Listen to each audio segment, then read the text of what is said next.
we're up for some major changes, Art, whether we want them or not. And one of the things that I like about your show, even though I don't agree with everybody, including Ed Dames, what Ed Dames does is he gets people off their butt to think about the unthinkable. It goes to the core. It's basically an emotional, catch, but it gets people thinking that it's not going to go on the way it has. Well, one thing about Ed Dames, whatever you believe, a lot of what he has predicted in the past is going on now. Well, wouldn't it be interesting if Ed Dames' real source of information was a hyperdimensional model in some backroom computer at the NSA? Could be. And all he's doing is providing data that is acquired not by remote viewing but by science. Well, Ed Dames could be black ops. I'm accused of it all the time. So he could be. I mean, he could be getting his information as you just described. Maybe that's where I'm getting it. Well, the point is that I kind of agree with the Gestalt, which is to awaken people, to get them out of their lethargy, to look outside and see the sun shining and blue sky and say, oh, this is going to go on forever, because it's not. Now, you can be a doomsayer and say there's not a damn thing we can do about it. What's that great line, bend over, kiss your you-know-what goodbye? That's right. Or you can take the high road and say, okay, let's figure this out and let's see if there's something we can do that's intelligent. I'd rather do that because I've got a bit of a belly now and I can't make that bend.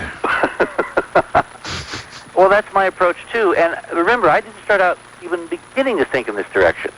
I started out 15 years ago with a few colleagues looking at possible ruins on Mars. And where we wind up tonight is a physics which is predictive, which has stunning correlations. Things are coming true about this physics even as we speak, and I'm going to tell you about one now. Okay, well, I think you're really on to something. Having said that, again, I press my question. If we had control of this physics and this energy, what could we possibly do to avert what otherwise will occur as a natural cycle? All right, let me try to give you a couple of analogies, which people may or may not be familiar with, and I may have to give a little history here, so the grassy knoll folks are going to freak out. Remember the rage a few years ago about superconductivity? Yes. There was a physicist at the University of Texas named, I think his name was Chu, and he came up with a breakthrough following on a couple of guys at IBM in Zurich, a so-called room temperature superconductor. I recall. For the folks that may have forgotten, when you put current through an ordinary wire at room temperature, it basically dissipates heat because of resistance in the wire. Correct. Even a good wire, copper or silver. That's correct. All right. We use in our technology this effect to make light bulbs. All right. Thomas Edison found that certain materials were very resistant, and when you push current through them, they glow. That's right. Put them in a vacuum tube. They produce heat as well. They produce heat and light, and most of your light bulbs produce far more heat than they produce light.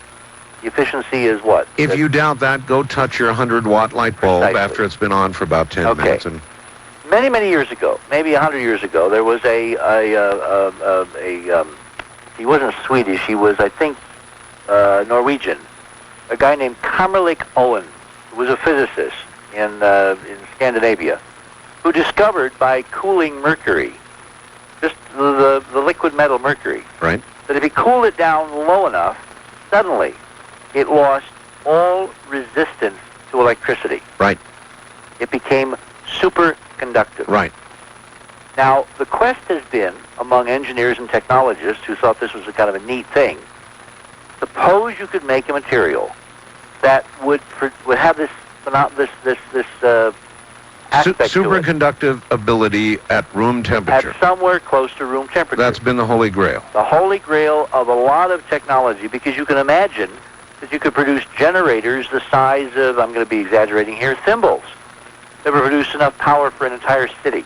Well, you could produce certainly generators that would be far more efficient. Line losses in transmission lines would disappear. It would be a revolution, yes. At all different levels. And in the 1980s, under the Reagan administration, when Dr. Chu at the University of Houston, I think, produced something kind of close to room temperature, you only had to cool it with liquid nitrogen.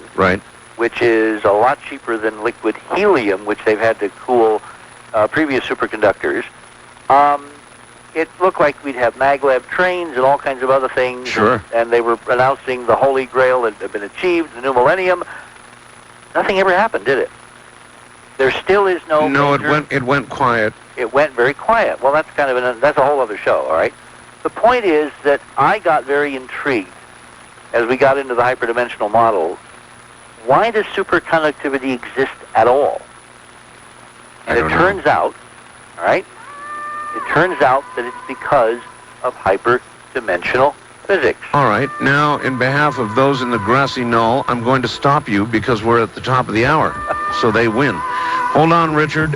When we get back, I'm going to press Richard because I want to know if we developed this physics, and you can read about it.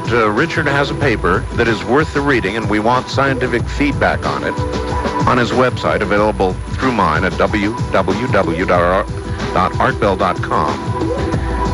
If we could, then how would we apply it to changing what seems to be occurring?